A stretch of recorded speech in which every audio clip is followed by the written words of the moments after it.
পুলিশের মানুষের ব্যক্তিগত জীবনে নাক গলানো বা মোরাল পুলিশিং করা এর অধিকার তাদের কে দিয়েছে?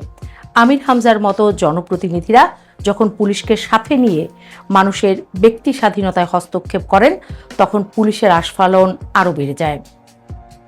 তখন তারা ভুলে যায় যে তাদের আসল কাজ অপরাধ দমন করা, সাধারণ মানুষের চায়ের দোকানের ক্যারাম বোর্ড বন্ধ করা নয়। সব মিলিয়ে দেশের আইন শৃঙ্খলা পরিস্থিতির যে চিত্র ফুটে উঠছে তার রীতিমতো ভাবনার বিষয়।